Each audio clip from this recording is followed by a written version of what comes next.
Going on, guys? Crimson Angel here for another video. Like I said in my last video, I'm going to be talking about some potential Spider-Man villains and some more, other things with the Marvel Cinematic Universe and their Netflix shows and everything, and their regular primetime television shows. So, as we all know now, like, you should know by now. If you don't, you're 2000 and late. So, as we all know, Spider-Man is now back in the Marvel Cinematic Universe. He is not full-time, well, fully Marvel-owned. It's a collaboration between Marvel and Sony, so that means Sony can take him back at any time that they want. Not he. Sony's a person, yeah. So if they want to take him back, they can. But I don't think they're going to do that because they're going to lose more money themselves, because people are going to stop watching Sony pictures altogether if they are diehard Spider-Man fans and they feel that it's wrong that they're keeping him away. So I want to go through a list of potential Spider-Man villains. I'm going to do maybe like a list of 5 or 6, maybe. I possibly will give you my reasons behind it. Maybe I might just kind of just go through it. I might actually do like 7 because I had just thought of another one.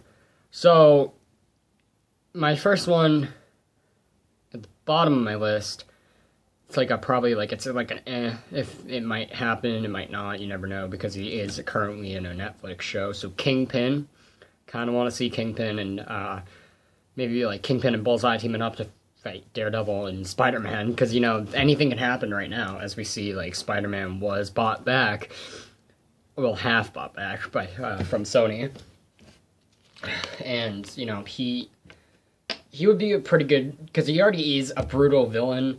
If you haven't watched the Daredevil show, oh my god, he, like, smashes a guy's brain out, like, it's insane. This guy, Walton Fisk, is nuts. And I think if they do end up putting him in a Spider-Man movie, that I wouldn't be mad, because the last time we saw him was The Amazing Spider-Man 2, and that was sort of a Spider-Man kind of theme thing. He did have his own little boss missions and everything. My next one, I don't know what number, whatever. Mysterio. I don't know a whole lot about him, but what I've read, he's a pretty intense, Spider-Man villain. He's a nice villain. Like, he's not a nice guy, but he's a good villain. If you don't know a whole lot about him, neither do I. I need to read up on my Spider-Man and everything. Like, I've read a lot of Spider-Man stuff, but he's just one of those characters that I haven't really gotten around to. I know he's a part of Sinister Six, sorry. And he comes from space, apparently. So it would be interesting to see, Spider-Man fighting Mysterio, this mysterious guy. I don't know. I don't really know much about him. I will look more into him as soon as possible, and then I'll, do a whole little history on Mysterio for you fans who don't know a whole lot about him either. Another guy I would like to see is Vulture. He is probably one of the most rumored ones. He's at, the top of my list. He's at the very top, because I do have someone who's at the very top of my list, but he's one of those characters who's just, he has that whole story behind him that would give the Spider-Man, the Spider-Man movie, not only, its own, little Spider-Man versus his villain. It would break away from that and give the villain his own story. Because they never really did that with any of the Amazing Spider-Man movies or any of the Spider-Man movies, except for Sandman, maybe. Because Sandman, well, I guess Amazing Spider-Man 2, you can say that there was just this whole Electro story, but the Sandman did have his own little, backstory with his daughter and him accidentally killing his uncle.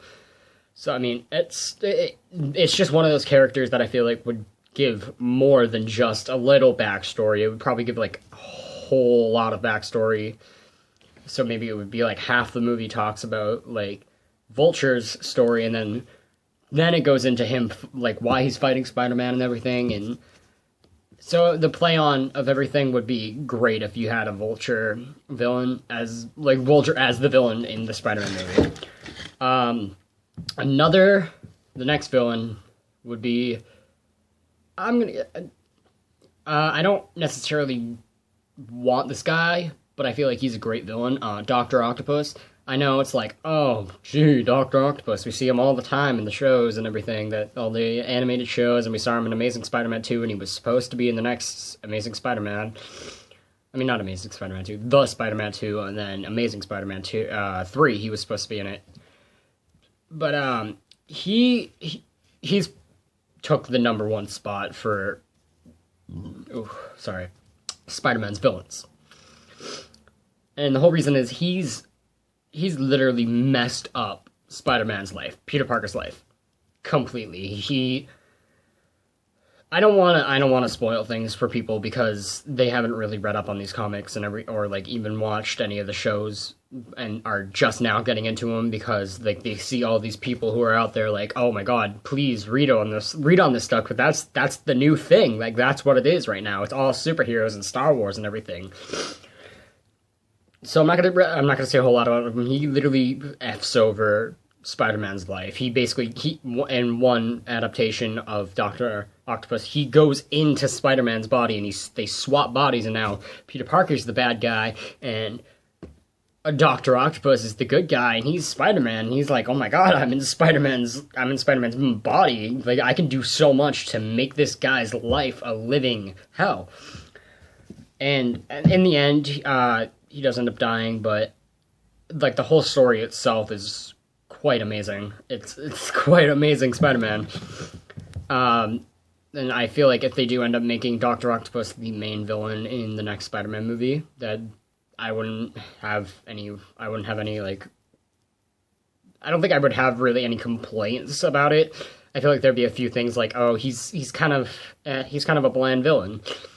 But he's kind of like the overused villain like Green Goblin. I don't want to see Green Goblin in the movie more than maybe a couple times if he does end up being in the movie, because you can have a couple villains like they did in The Amazing Spider-Man and Spider-Man 3. The next one, I think I have like 3 more actually. This one's kind of like a dual one, Venom and Carnage. Carnage, people can debate that he's a villain, and people can debate that he's an anti-hero. Either one you want to call him. I'm going to call him an anti-hero. You can call him whatever. Basically, I want to see Venom because I don't feel like I was given enough in Spider-Man 3. I didn't feel like this guy was really Venom. I didn't think he showcased his character enough to win me over as a person of the audience, as a person viewing this movie, as a fan of these movies. I just feel like they could have done so much more in Venom's like character, rather than just kind of throwing him in like, oh, he's now dropped the whole Venom on him. The symbiote is on him now, and now he's just kind of like hell-bent on Spider-Man because he kind of stole Gwen Stacy from him, and he's kind of taken his job, and then like he finds out that Peter Parker's Spider-Man. He's like, oh my god, this is the guy who stole my job. This is the guy who beat me out. No, I want revenge on this guy. This is the guy who took my girlfriend. This is the guy who made out with my girlfriend. All right, this guy's dead. Like they didn't really showcase what Venom is. Like they need to do that a lot more if they do end up throwing Venom in there, because they are supposed to be doing a Venom and Carnage movie in 2017, I believe.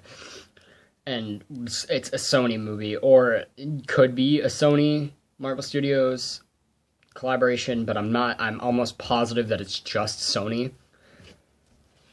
And the next guy, Carnage, I gotta talk about Carnage a little bit. Like, Cletus Cassidy. This guy is Carnage. The last time we saw him was Amazing Spider-Man 2 game. They gave him his own little story. It wasn't a long story in the whole thing, but he ended up being one of the final bosses that you had to defeat, like in the very end of the game. But he's a pretty big guy. He's a big Spider-Man villain. He does end up doing a lot of things that makes the story like that much better. And at the top of my list, the very top of my list that I really, really hope they do besides Vulture is Kraven the Hunter. The last time I saw him, besides like one little Amazing Spider-Man 2 thing, like the last time I saw him was Kraven's Last Hunt, and that story killed me. No pun intended, like he killed himself in the end of that story. That story was so messed up. It got so deep. It was great. If you haven't read that comic, please go and read it. I suggest that's the next comic that you read, because I want to read it again. I don't know where I put it, because I actually bought it about a couple months ago at Newberry Comics. And can I just say that if they do throw Kraven the Hunter in, I feel like it's their best bet besides Vulture. I feel like the top three would be Vulture, Doc Ock, and Kraven the Hunter. Kraven the Hunter being at the top, Vulture being second, and then Doc Ock. Because like if they don't want to throw in Kraven and they want to give him more time to throw him in, kind of give him an actual like story to throw him into, I feel like that's okay. Like I get that. If they don't want to quite throw Vulture in yet, I totally get that, because they haven't given him really much to like kind of build him up for the movie. And I wouldn't be upset if they threw Doc Ock in, because he's a great villain. He's one of my favorite villains of all time. He's in my top 5 villains list. That's another video that I'm going to do. I'm going to do my top 10 favorite Marvel heroes, Marvel villains, and then I'll do another video, which probably be I think it's actually my next video. No, not my next video, the video after this. So this is going to be a 2-parter. I'm going to say when I'm going to cut this short, and then I'm going to upload this, and then the second part I'm going to do. Anyway, back to my Kraven the Hunter. He is probably one of the best Spider-Man villains out there right now. Besides Dr. Octopus and Vulture, he's one at the top. People have been tweeting about him, like, being the next Spider-Man villain. People have been, like, writing all over Instagram, writing all over YouTube, Facebook, Snapchat. I have seen a couple Snapchats of people saying that they want Kraven the Hunter to be the next Spider-Man villain. It's definitely a fan-based thing, maybe. If they're going by fan-based, Kraven the Hunter would be the next villain. If not, it would probably most likely be Doc Ock. I'm just going to say that right now. If they don't go by what the fans want or what the story fits best, it's most likely going to be Doc Ock. But what I really hope for is Kraven the Hunter to be the next villain. So that's all I have for right now. And this portion of the video, the next part is going to be me talking about all the new Marvel like shows coming out, and all the Netflix shows and stuff, and like all the current characters in the Marvel Cinematic Universe along with the shows. So for this part, I'm out right now. See you in the next